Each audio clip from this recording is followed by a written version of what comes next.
Hey, did you know? I have merch now! Get some sick shirts, hoodies, and a lot more. New designs every month. TheAnimeMan.merchforall.com. Links in the description. Rep that weeb shit, boy! Yeah. How's it going on? This is the Anime Man. Welcome back to another episode of the monthly Otaku Collection. This is the brand new year of a new month of a new monthly otaku. Yep, the show where at the end of each month, or I guess recently it's become like the middle of each month, I show you guys all of the cool manga that I bought and read, all of the cool anime merch that I bought and glorified, and some of the figurines and other cool stuff that I have planned and am going to be talking about for this month that I can't put in another video. And now normally this would technically be the December 2018 episode, but I figured, you know what, we're in the new year and monthly otakus are kind of becoming like a mid-month thing. You know what, this is going to be January 2019. Just take away the December, put January. Boom. There you go. Considering that there is no channel news or life updates as of the recording of this video, let's just jump straight into the good shit. Now let's start off with some of the manga series that I happened to buy for this month. I actually bought quite a few manga series. If you guys don't know, one of my things that I like to do, and one of the perks I guess of living in Japan, is that I get to go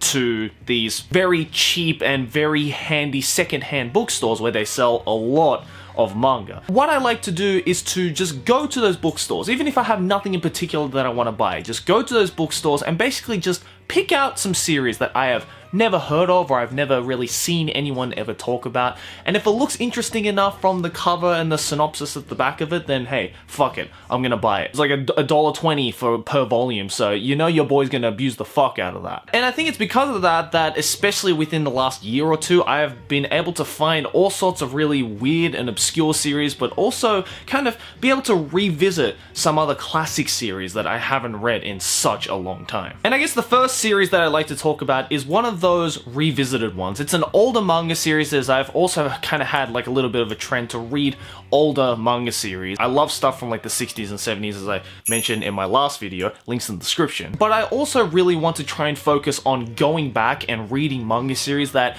I'm surprised that I had never really read up until this point. Like, these are manga series where I'm like, damn, they're like so famous, or they're like, you know, really infamous in the manga world. They're one of those series where it's like, you have to read it if you're a manga fan, and yet I haven't really read it as of yet, so I go out there and buy it. And this one right here is definitely one of those infamous yet legendary series, and it is, of course, Grappler Bucky. Now, the title may not seem familiar to you. Maybe the Netflix adaptation of it, the Netflix anime that recently came out of it, would be more familiar to you. That one I think is just called Bucky. Grappler Bucky, this one is the original. This is the first season, or yeah, I guess season of the Bucky universe. I believe there are 4 seasons in total, and this is the one that started it all. I bought the first 10 volumes of this just to gauge whether I was going to enjoy Bucky or not, because I had heard so much about the Bucky series, especially when the Netflix adaptation came out of it recently. It's all about like competitive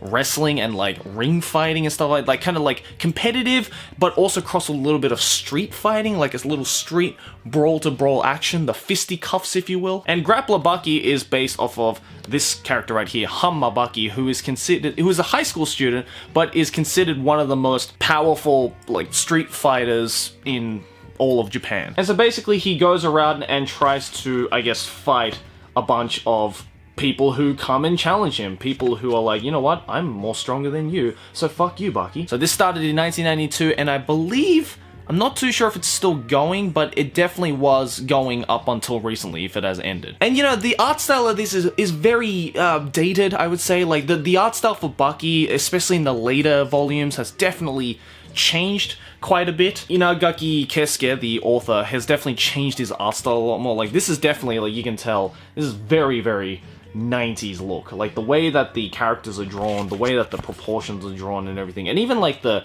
sound effects and everything, and the way that the characters move, I guess, within the panels is very 90s, but I really, really enjoy this. Again, I bought the first 10 volumes.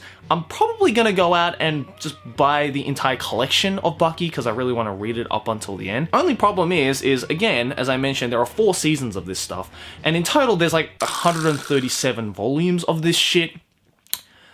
So that's gonna cost me quite a bit of money. It's also gonna take me a fuckload of time to read, but you know what? Screw it. I really enjoyed the first 10 volumes of Bucky, and if you enjoy your sports manga, you enjoy your fighting manga, you enjoy your balls to the walls testosterone filled series, then Bucky is definitely one you need to go back and check out for yourself. This next one, and rather the last one as well, is a little bit more on the newer side of things. And this next one is this one right here. It's called Shumatsu no Harem, or World's End Harem. You can probably tell what this story is about just from the title of this thing, and just from the fact that there is a rather sexy lady, a purple-haired sexy lady on the cover of it. Essentially, this story is set around a guy who is born in the future, or rather, it is set in the future, and the main character is affected by some kind of virus in which he has to go to cryogenic sleep, or, you know, freeze sleep. Basically, he freezes himself in a time capsule for 5 years to wait for a cure for his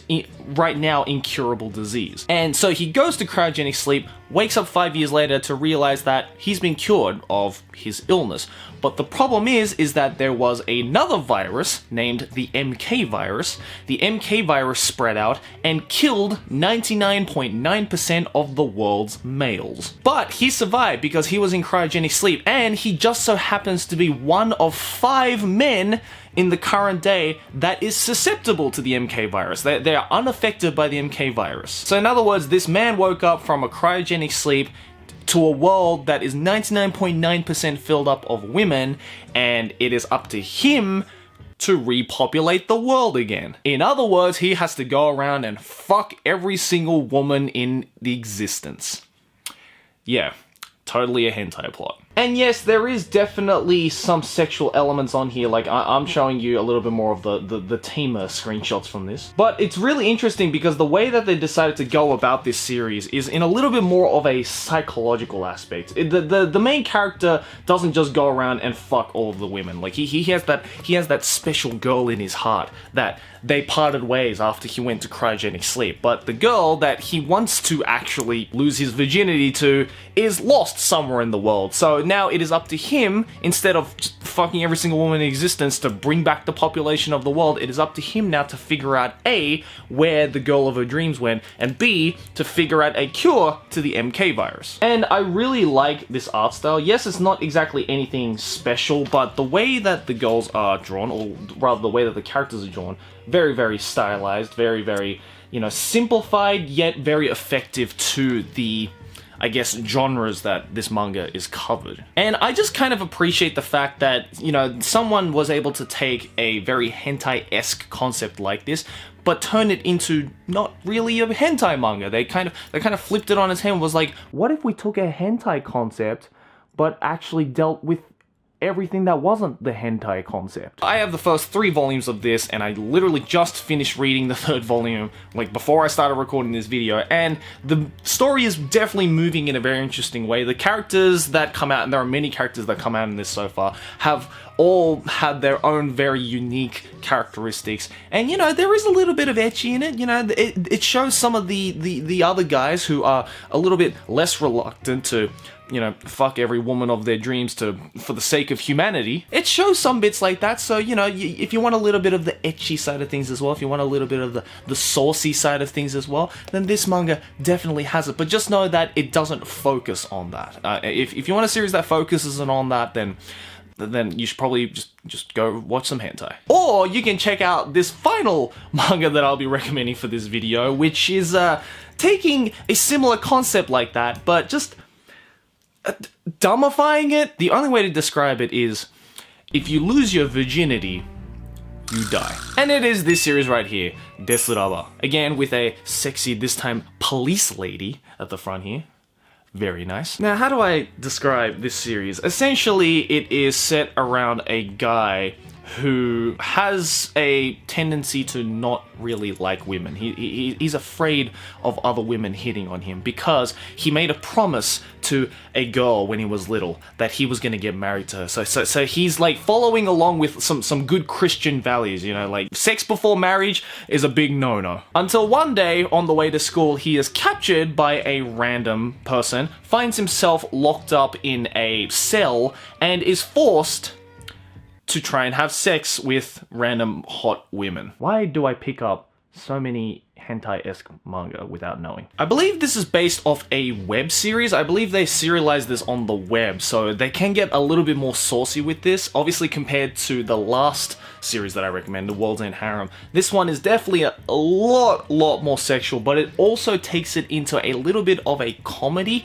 and also a little hints of horror involved in this. Yes, weirdly enough, you know, going back to the whole if you lose your virginity, you die thing. The main character and I think 5 other guys who are like all locked up together, and they find out that if you do lose your virginity to them, because they're all virgins, if you do lose your virginity in this cell, in this hell space, then you actually just get shot and die. So as much as some of them want to lose their virginity and are kind of happy that they're caught up in this situation where all these hot chicks are trying to get them bone zoned, after they found out that, oh yeah, if you stick your dick in, you die, it's definitely not gonna get them to go pussy hunting anytime soon. And what I also really enjoy about this series is that there's a huge amount of mystery to it as well. Like in the first volume, and I only have the first volume of this, they don't really explain in a whole lot of detail as to why they're locked up and why they want to take their virginity and stuff like that. The whole hint is that it's to save humanity. But why exactly? Well, we haven't found out yet in this first volume, but I'm really enjoying it. The girls are fucking hot as all hell. Like this art style is just great. It's a simple art style, but it's kind of has a little bit of a roughness to the line art, and it has, like, you know, the use of thick lines and everything is very cool. I definitely want to try and find the next volume of this. If I can find it somewhere, definitely going to check it out. If you enjoy your almost hentai-esque non-hentai manga, then you should probably check Desiraba out. Now I have a few more books to show you guys, but they're not manga books. In fact, I only recently found out that a manga store, or rather a bookstore that I really enjoy going to, actually sells things other than manga that I'm also quite interested in. You see, kids, once otakus start to get a little bit too into anime, as in, you know, it kind of just takes over their entire life, they don't just stop with collecting manga. They don't just stop with collecting figurines. They don't stop with collecting anime. No. They go on and start collecting art books. And I don't know if I just gave you a hint there, but I'm one of those people. I haven't started collecting art books as of yet. In fact, most of the art books I've received, or have right here, I've either received as gifts from you guys or as gifts from different companies that I've worked with. But I found 3 art books here, which I'd like to show you guys, which are part of the same series and is part of what I think is one of the best and most, at least for me, most life-changing anime series out there. And I'm sure it's life-changing for a lot of you guys too, and I'm sure some of you guys will be pretty excited when you see these. But it is this series right here. Clannad. Yes, the almighty Key Studios is back at it in my life once again, and I do not regret purchasing it. Now, this is the first one, which I've already opened. This is the Clannad TV animation background art book. That's right, I've gotten to the point where I love Clannad so much now that I am buying art books of the motherfucking backgrounds of the anime. But this is actually really great. Like, they have a lot of detail. These are all the background shots from the entire anime series. You know, Clannad is known for its beautiful backgrounds. I mean, you know, Kyoto Animation, just take all of my money, please. It's just, you know, a great way to look in detail, I guess, at some of these art pieces, and it's a great way to, I guess, see them without all of the distractions, all of the, you know, the animation, as you will. I feel this is a great book for artists as well, because it also teaches you how they actually drew it. Like, here are the rough sketches of all of the backgrounds. It got me a wave of nostalgia coming back from the Clannad series, and, you know, I love this cover as well, because it perfectly represents the fact that it is a background thing, because you can just, you know, it's completely separate.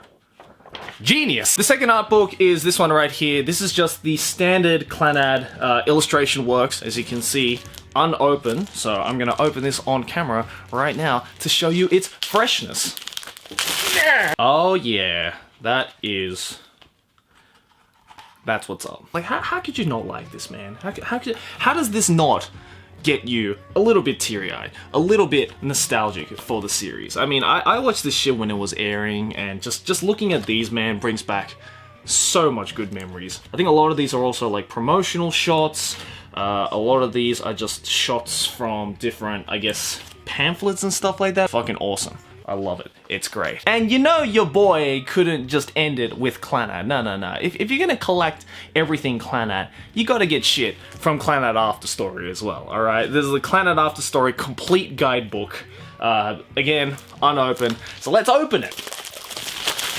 See, because the After Story one is a complete guidebook, it shows, you know, character profiles and stuff like that. Oh, there's scenes here. We've got some creator interviews right here. I believe this is... Oh, this is the voice actor and voice actress of Tomoya and Nagisa. I also love as well how there are like full-on chapter synopsises of this shit. Like, this is a book for like chapter reviewers. Like, they have what happened in the story and all of that, and, you know, a comment from the actual writer of each episode, some cuts from the actual episode as well, and it's great. As it says, it is the complete guidebook for any Clannad fan. And your boy's a Clannad fan, so I'm fucking happy that I got these books. But yeah, I'm gonna be staring at those art books for quite a while, but for the rest of you guys, it is time, yet again, for the monthly Otaku Collection monthly giveaway. That's right, ladies and gentlemen, brought to you by, as always, the lovely folks over at Tokyo Otaku Mode. Now, this month's giveaway is gonna be fucking lit, because it is based off a series that I absolutely love, and it is a figurine that I wanted for so goddamn long. No, it's not an anime series, although it did get an anime adaptation. It is not based off an anime. It's not even a manga series. No, it is in fact a game series. I don't think we've had a giveaway which is based off of a game originally, but this one is just... I know a lot of you guys are just going to be frothing at the mouth when you see that this figurine is going to be given away to one of you guys. Look, all I'm going to say right now is that you probably never saw it coming! That's right, you never saw it coming. It is the Persona 5 Joker figurine. 1:8 scale printed figurine of Joker from the Persona 5 series. First of all, can I just comment, look at how beautiful this box is? Like, I'm not usually a stickler for boxes, for figurine boxes, but look how beautiful this box is. It is completely Persona 5 themed with the red and black. You know you got a good figurine when the box is fucking aesthetic. You know, I love the Persona 5 series. It's one of my favorite JRPGs of the last 10 years. I've played the fuck out of it. Let's take it out of the box for you guys. Ready? 3, 2, 1. Oh, look at that. I bet you never saw that coming. Look at him. With his mask in one hand, his pistol in the other hand, his cape fluttering in the wind. And what's cool about this figurine especially is that not only the base is really aesthetic and the figurine itself is really aesthetic, but they even designed the bottom of the figurine. There's a secret mask at the bottom here that acts as like a platform so that you can actually, when you place it on a flat surface, you can actually see the bottom of it. The bottom itself is not actually flat, so you can properly see the Take Your Heart symbol. I'm so glad that I managed to get my hands on this.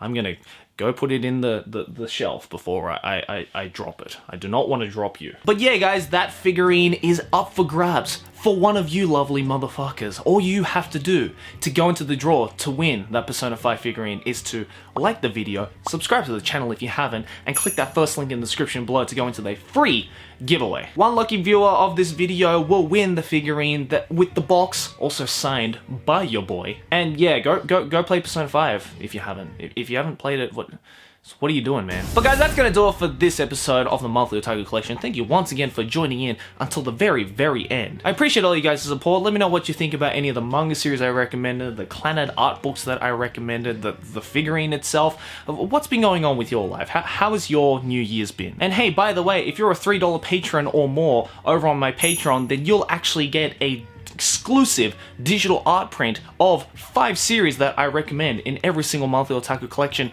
on a poster such as this one. This is a sample from last month's monthly otaku collection digital art. This stuff is premium for you lovely mofos over on Patreon who support me every single month. So if you'd like to get your hands on the upcoming monthly otaku collection digital artwork, then go to patreon.com/theanimeman and join in on the family. In any case, I appreciate all you guys' support, and I'll see you in the next video. Thanks for watching. As always, like and favorite if you enjoy, subscribe for Rainy Banda, and keep watching anime. Ciao! Ne?